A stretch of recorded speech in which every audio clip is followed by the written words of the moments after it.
Sir.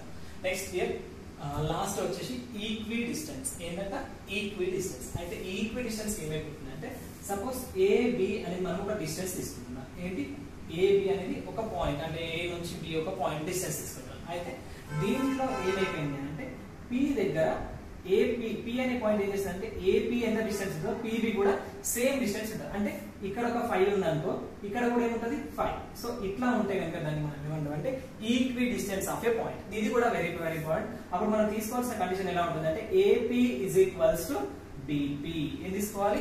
AP is equals to BP. అంటే equi distance ఇక్కడ నుంచి ఎంత డిస్టెన్స్ ఉందో ఇక్కడ నుంచి కూడా ఇది సేమ్ డిస్టెన్స్ ఉంటుంది. దీనికి AP is equals to BP.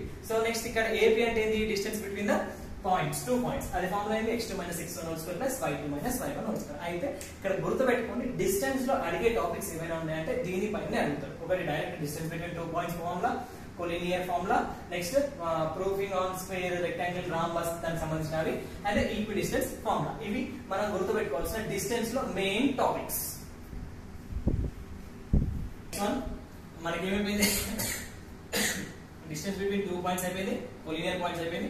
Next ఏంటి అంటే మిడ్ పాయింట్. ఏంటి mid point? Very very important one. So mid point formula ఇది. సో ఏంటి మిడ్ పాయింట్ అంటే సపోజ్ నేను ఏ నుంచి బి కి ఒక డిస్టెన్స్ తీసుకుంటున్నా, దాంట్లో exactly centre point I'm taking as A M. M అంటే ఏంటి? Mid point. అయితే ఏ యొక్క వాల్యూ పాయింట్ ఏంటంటే x1, y1, ఇదేమో x2, y. అప్పుడు mid point m is equals formula ఏంటంటే x1 plus x2/2 y1 plus y2/2. ఇది mid point formula. Very very important. 1 mark లో ఖచ్చితంగా అడుగుతారు.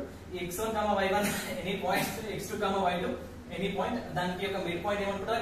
m అంటే mk అంటే mid point. Mid point formula అంటే x1 plus x2/2 y1 plus y2/2. అలానే మనకు ఉంది సెంట్రాయిడ్ ఆఫ్ ఏ ట్రయాంగిల్.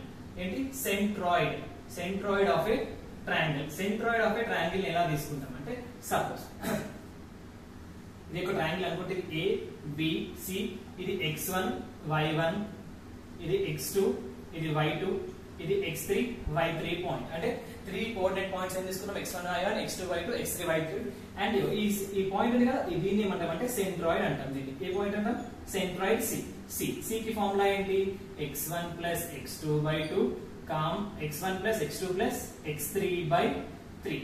ఎందుకు 3 కోఆర్డినేట్స్ ఉన్నాయి కదా, 1 2 3, x1 plus x2 plus x3/3 y1 plus y2 plus y3/3. So రెండు కూడా సేమ్. అయితే ఇక్కడ లైన్ యొక్క మిడ్ పాయింట్ తీసుకుంటాం. ఇక్కడేమో ట్రయాంగిల్ యొక్క సెంటర్ పాయింట్ మనం సి లేదా జి అని అంటాం. సెంట్రాయిడ్ ఆర్ సో జి అని అంటాం. సో సెంట్రాయిడ్ ఫార్ములా ఏంటి? x1 plus x2 plus x3/3 y1 plus y2 plus y3/3. ఇది మనకు సెంట్రాయిడ్ ఆఫ్ ఏ ట్రయాంగిల్ యొక్క formula.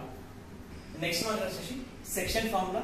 Very very very very important. 4 marks కి అక్యురేట్ క్వశ్చన్ సెక్షన్ ఫార్ములా పైన. Try section అని వస్తుంది. ఫస్ట్ సెక్షన్ ఫార్ములా చేసిన తర్వాత ట్రై సెక్షన్ కండిషన్ చూద్దాం. Let x1, y1 and x2, y be a point and m/n is the ratio. Then section formula is formula ఏంటి? mx2 plus nx1 by m plus n, m/2 plus n/1 by n plus n. అంటే దీని meaning ఏంటంటే suppose ఇక్కడ మనం a b తీసుకున్నాం, ఈ మధ్యలో ఏదైనా ఒక పాయింట్ p అనుకున్నాం. ఇక్కడ మన section formula p of x, y వస్తుంది ఈజ్ ఈక్వల్స్ ఏంటి అంటే దీన్ని m, దీన్ని n. అంటే AP అనేది మనకు m రేషియోలో డివైడ్ అవుతుంది, PB అనేది n రేషియోలో డివైడ్ అవుతుంది. అప్పుడు మనకు వచ్చే formula we call as a section formula అంటారు. ఏమంటారు? Section formula. అయితే ఈ సెక్షన్ ఫార్ములా బేస్ చేసుకొని we are having a tri sectional point. అంటే ఏంటి? ట్రై సెక్షనల్ అంటే ఏంటి అంటే so let x1, y1, x2, y2 is dividing the ratio 1:2 or 2:1. అంటే ఇక్కడ మన ఎబో సెక్షన్ ఫార్ములాలో m:n ఎంత సబ్స్టిట్యూట్ చేయాలి? ఒకటి 1:2 ఒకటి సబ్స్టిట్యూట్ చేయాలి, అండ్ 2:1 సబ్స్టిట్యూట్ చేస్తే మనకు అక్కడ వచ్చే పాయింట్ ని మనం ఏమంటే ట్రై సెక్షనల్ పాయింట్. అయితే డయాగ్రామ్ ఎలా ఉంటుంది అంటే చూడండి బేట. సో ఇది A, ఇది P అనుకుందాం, ఇది B అనుకుందాం. ఫస్ట్ ఇక్కడ నుంచి ఇక్కడికి ఒక పార్ట్, ఓకేనా? ఇది ఇంకో పార్ట్ 2. అంటే ఇక్కడ మధ్యలో ఇంకో పార్ట్ తీసుకుందాం. ఇది PQ అనుకుంటే సో ఇదేమో 1 పార్ట్ అయిపోయింది, ఇది 2 పార్ట్స్. అంటే 1:2 ఇక్కడ అయిపోయింది. అదే ఇప్పుడు ఏమైపోతుంది? ఇక్కడ 2 పార్ట్స్ తీసుకోవాలి, ఇక్కడ 1 పార్ట్ తీసుకోవాలి. ఇప్పుడు దీని ఏమంటామంటే సెక్షనల్ ఫార్ములా. అంటే ఒకటి 1:2 రేషియో తీసుకోవాలి, ఇంకో 2:1. అయితే సార్ ఏం ప్రూఫ్ చేయాలంటే ఈ రెండింటిని ప్రూఫ్ చేయాలి. ఒకటి 1:2 ఒకటి, అండ్ ఇంకోటి 2:1. ఇది చేస్తే కనుక trisection 100% question trisection పైన, no doubt at all in it. Next వచ్చేసి area of triangle. So area of triangle అంటే ఫార్ములా చూడండి, ఏరియా ఏం చేస్తున్నామంటే ఎవరు ట్రయాంగిల్ తీసుకున్నాం, A value, B value, C value తీసుకున్నాం. మరి సార్ మరి అక్కడ ఫార్ములా అయితే ఏం రాయలేదు, x, y మైనస్ y, ఇది గుర్తుపెట్టుకోండి. ఇలా రాయండి first 1/2 x of y minus y plus y of y minus y, x of y minus y రాసిన తర్వాత ఇక్కడ ఒక డయాగ్రామ్ వేసిన చూడండి.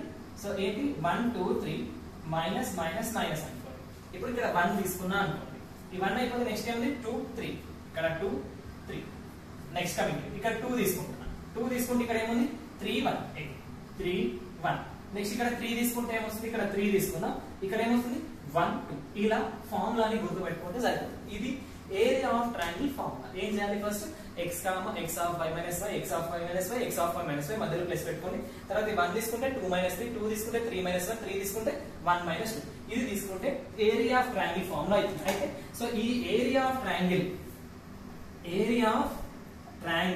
is equals to 0 అవుతుంది. దీన్ని ఏమంటామంటే కొలీనియర్ పాయింట్స్ అని అంటాం. That points we call as a collinear points. అంటే ఆల్రెడీ ఇక్కడ కొలీనియర్ పాయింట్స్ అంటే ఏం చెప్పిన sum of the two distance is equal to third distance అని. మళ్ళీ ఇంకొక పాయింట్ ఏంటంటే ఈ area of triangle is equals to 0 అయితే కనుక దాన్ని ఏమంటాం కొలీనియర్ పాయింట్ అని అంటాం. Collinear point. అయితే దీంట్లో మన క్వశ్చన్ ఎట్లా అడుగుతారు అంటే find the p value of x1, y1, x2, y2, p, 0 ఇట్లా ఇచ్చేసి area of triangle is equals to 0 అంటాడు. అప్పుడు దాన్ని అన్ని సబ్స్టిట్యూట్ చేసి ఈక్వల్ టు 0 తీసుకుంటే లేదంటే కొలీనియర్ తీసుకుంటే we will get a p value. అది మనకు అదే క్వశ్చన్. ఇది కూడా very very important for the 2 marks. Most of the times ఇదే మనకి ఎక్కువ అడుగుతున్నాడు. నెక్స్ట్ వచ్చేసి హెరాన్స్ ఫార్ములా. ఇది కూడా వెరీ వెరీ ఇంపార్టెంట్. ఈ హెరాన్స్ ఫార్ములా వెరీ సింపుల్, ఏముండదు. ఎలా తీసుకుంటాము అని అంటే సపోజ్ నేను ఏం తీసుకుంటున్నా అంటే ABC ఈజ్ ఏ ఒక ట్రయాంగిల్ తీసుకుంటున్నా. సో AB డిస్టెన్స్ A అనుకుంటున్నా, BC డిస్టెన్స్ B అనుకుంటున్నా, CA డిస్టెన్స్ C అనుకుంటున్నా. అయితే దీంట్లో మనం ఫస్ట్ ఫైండ్ అవుట్ చేయాల్సింది ఏంటంటే S అంటే ఏంటి అంటే సెమీ పెరిమీటర్. ఏమంటుందని సెమీ పెరిమీటర్. సో ఈ సెమీ పెరిమీటర్ కి ఫార్ములా ఏంటి అంటే A plus B plus C by 2. ఏంటి S ఇస్ ఈక్వల్స్ ఫార్ములా ఏంటి A plus B plus C by 2. అయితే సార్ ఈ హెరాన్స్ ఫార్ములా నుంచి ఏం ఫైండ్ చేస్తామంటే area of triangle find out చేస్తాం. అది ఎలా సార్ అంటే area of triangle is equals to under root of S into S minus A, S minus B, S minus C. So దీన్ని మనం ఏమంటాము అంటే హెరాన్స్ ఫార్ములా అని అంటాం. అయితే సార్ ఇది ఏంది అంటే ఇక్కడ AB కి డిస్టెన్స్ ఏమో స్మాల్ a, BC డిస్టెన్స్ ఏమో స్మాల్ b, AC డిస్టెన్స్ ఏమో స్మాల్ c. అప్పుడు semi perimeter S is equal to ఏమవుతుంది A plus B plus C by 2. అప్పుడు ఏరియా ఆఫ్ ట్రయాంగిల్ ఫార్ములా ఏంటి under root of S into S minus A, S minus B, S minus C. దీన్ని మనం ఏమంటాం అంటే area of triangle. Very very very important.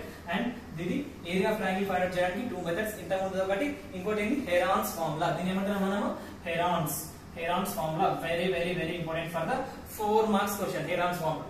Next last వచ్చేసి slope of a line. So slope of a line అంటే ఇక్కడ ఇది A, ఇది B అనుకుందాం, ఇది x1, y1 అనుకుందాం, ఇది x2, y2 అనుకుందాం. ఇప్పుడు చూడండి స్లోప్ ని మనం m తో రిప్రజెంట్ చేస్తాం. m is equals to y2 minus y1 by x2 minus x1. ఒకవేళ డైరెక్ట్ గా కనుక యాంగిల్ ఇస్తే కనుక మనకి ఏమవుతుందంటే m equal to tan theta. ఏమవుతుంది m equal to tan theta. అయితే మనకి ఇది లేదు, సో నేను చెప్తున్నా m equal to tan theta. But ఇక్కడ స్లోప్ కి ఫార్ములా ఏంటి y2 minus y1 by x2 minus x1. ఇది మనకి కోఆర్డినేట్ జామెట్రీలో ఇంట్రడక్షన్ పార్ట్. ఈ ఇంట్రడక్షన్ పార్ట్ లో ఉన్న ఫార్ములాస్ ని కరెక్ట్ గా గుర్తుపెట్టుకోండి. It is easy. దీనిపైన ప్రాబ్లమ్స్ అనేది నేను నెక్స్ట్ వీడియోలో పెడతాను. సో ఈ అన్నిటిని ఫాలో అవ్వండి. ఏదైనా డౌట్ ఉంటే కామెంట్ సెక్షన్ లో నాకు పెట్టండి. నేను I will clarify your doubt.